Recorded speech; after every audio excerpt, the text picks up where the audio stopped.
Hello and welcome student. Today we will discuss about the second topic, all in the new urban centers differences of the lesson number 6, colonialism, urbanization and deurbanization. Let's begin with the differences between the old and the new urban centers. Old centers belongs to the early Indian rulers, and new urban center belongs to the British. That means before the coming of the British and after the coming of the British, how do or what are the differences between the towns were.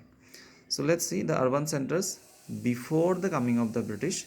They were termed as walled cities because they were enclosed within fourth walls and surrounded by a deep moat. Moat, you could understand that a deep ditch, or it was dug to protect the city with water, or if it may be dry. Okay, that means uh, a ditch, gadha.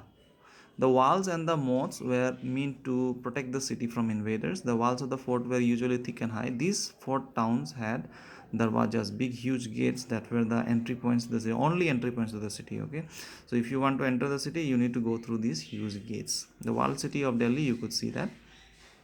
The cities were usually divided into wards or thanas. These wards were further subdivided into mohallas or neighborhood. For example, in the 18th century, the city of Delhi had about 600 mohallas and 18 thanas.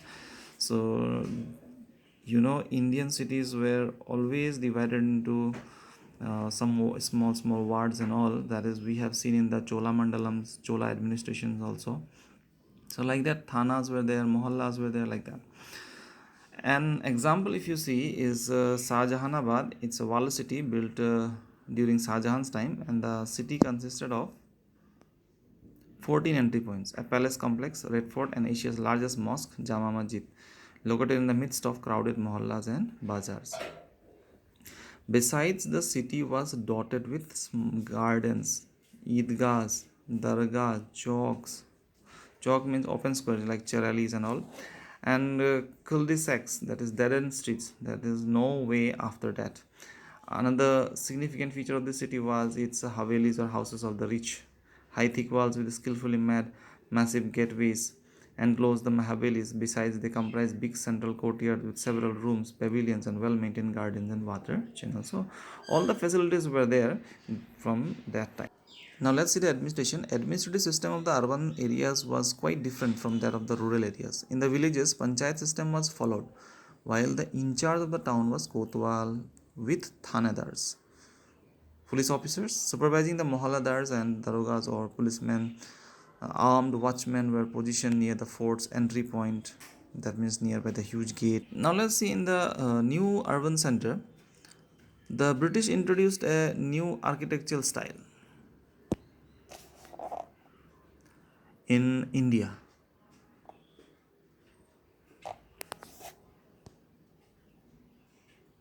In terms of size, the new urban centers were quite big with broad roads and big open spaces in the form of towns, playgrounds, and parks. Public buildings were also large and the construction was good. The British residential buildings, called bungalows, were designed for nuclear families. Small families, bungalows were usually huge and single storied houses with gardens, verandas, and wide windows. The servant quarters and stable were at times situated within the same compound but separated from the house.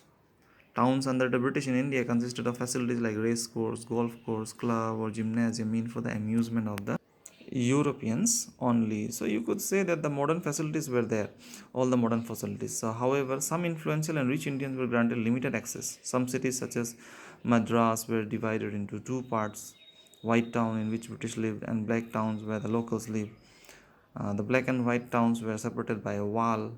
So that it happens in the Madras, blacks, black town and white town.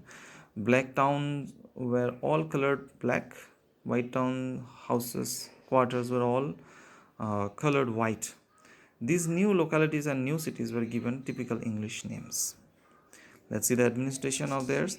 In these new cities, the British introduced a new form of administration. That is, Lord Cornwallis, the Governor General of India, 1786 to 93, introduced a new code of regulation known as the Cornwallis Code in the year 1793. The district collector slowly emerged as the most important official in the local administration. In the urban areas, the municipality was in charge of public health, sanitation, lighting, sewage, parks, and roads. In India, the oldest municipal corporation is in Madras. It was created in December 1687 by a royal charter issued by King James II of England. You could see the Municipal Corporation of Madras present in Chennai. As per Act, that is 26 of 1850, a municipal government was responsible for administering a major town. That means a town will be controlled by the municipal government.